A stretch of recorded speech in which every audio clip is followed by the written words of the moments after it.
87 NPS news Nashik चॅनलला share करा, like करा, सबस्क्राईब करा।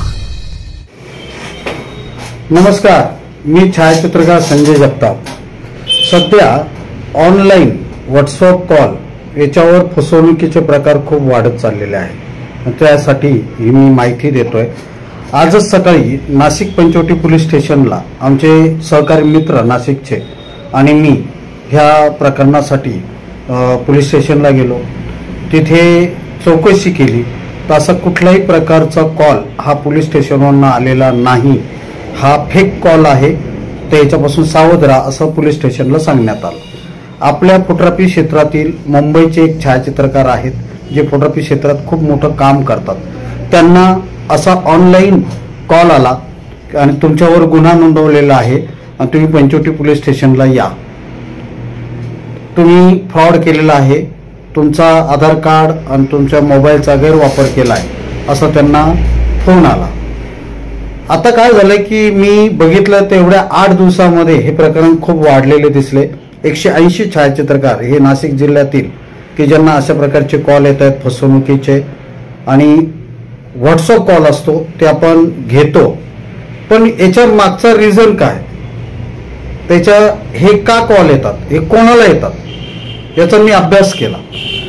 तर याच्या मागचं कारण आहे ते म्हणजे आपला आधार कार्ड। आधार कार्डवर आपला मोबाईल नंबर हा लिंक आहे, तोच आपल्या फोन पे आणि गुगल पेला आहे जे ऑनलाईन आपण पेमेंट करतो किंवा घेतो। आणि दुसरं जे आहे ते म्हणजे आपलं बँक खातं, बँक खाते ते तोच नंबर आहे आणि हे कुठेतरी हायजॅक केलेले आहे।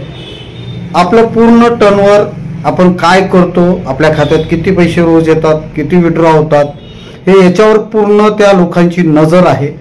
फेक नंबरवरनं ते आपल्याला कॉल करतात आणि त्यात गुरफटवतात, कुठल्या केसनं कुठलंही तरी कारण सांगून आणि खोटे फोटो पोलीस स्टेशनचे काढलेले पाठवतात आणि यामध्ये बरेचसे लोक हे घाबरून त्याच्यामध्ये अडकले जातात। तर माझं असं म्हणणं आहे की याच्यातनं काही मार्ग आहेत, ते म्हणजे असे की जो आपल्याला व्हॉट्सअप नंबर आहे तो वापरा, परंतु कॉल आल्यानंतर जर ओळखीचा नसेल तो रिसीव करू नका, तो घेऊच नका, त्याच्यावर चर्चाच करू नका। दुसरं, जो आपला फोनपेचा नंबर आहे, जो खाते नंबर आहे त्याचं आणि बँक खातं, ह्या बँक खात्यामध्ये आपले पैसे फक्त सेव्हिंगला 5,000 आणि करंटला 10,000 रुपये हे ठेवावं लागतात। याच्या व्यतिरिक्त जास्त अमाऊंट आपली तिथे उलाढाल नको आहे। तर बँकेसाठी दुसरा एक आपण खातं खोला, त्याच्यामध्ये पैसे ठेवा।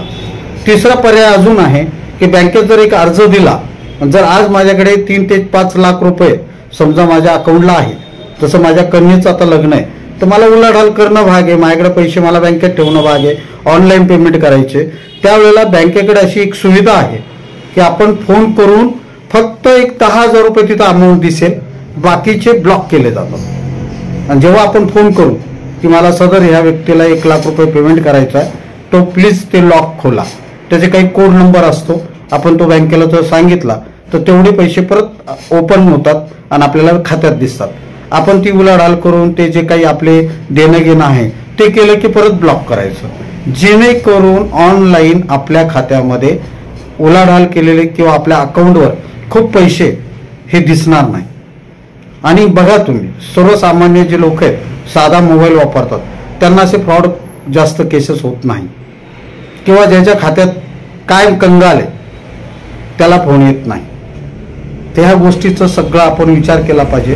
सर्वात महत्त्वाची गोष्ट म्हणजे ती काय की आज आपण सोशल मीडिया वापरतोय, जरूर वापरा, कारण ते आता गरजेचं झालेलं आहे, परंतु कॉल ज्या वेळेला येतो त्यावेळेला घाई करू नका, तो उचलू नका, तो नीट बघा आपल्या परिचयात आहे का, नंबर सेव्ह केलेला आहे का, जर नाही आहे तो रिसीव्हच करू नका। आणि जरी केला तर थोडक्यामध्ये जर तुम्हाला अंदाज आला का हा फ्रॉड आहे किंवा कुठली तरी धमकी आहे, कुठल्या तरी पोलीस स्टेशनचा अधिकारी म्हणून किंवा मिलिटरीचा अधिकारी म्हणून किंवा असं अनेक काही कारणं सांगायला लागले, तर कृपया तो ब्लॉक करा आणि त्वरित पोलीस स्टेशनला याची माहिती द्या, कारण जर उद्या काही मोठी घटना झाली तर त्यातनं तुम्ही वाचू शकता। खूप फ्रॉडमध्ये प्रकार आहेत, आत्ताच माझे एक मधले मित्र आहेत, 8 दिवसापूर्वी घटना विचित्र आहे ती, म्हणजे आता सोशल मीडियावर सांगावं की नाही, तर एक विचित्र फोटोला चेहरा लावून आणि त्याच्या जे मोबाईलवरचे 10-15 नंबरला तो फोटो टाकला. त्याची इतकी जबरदस्त त्याची बदनामी केली आणि घाबरून त्याने 25,000, परत 50,000, मग 60,000 असे 2 लाख रुपये त्याच्याकडनं उकळले. आणि त्यानंतर मग तो पोलीस स्टेशनला गेला, मग ते ब्लॉक केलं, मग ते खूप संतप्त व्यक्तीला झाला, तो एकदम आत्महत्या करेपर्यंत आला.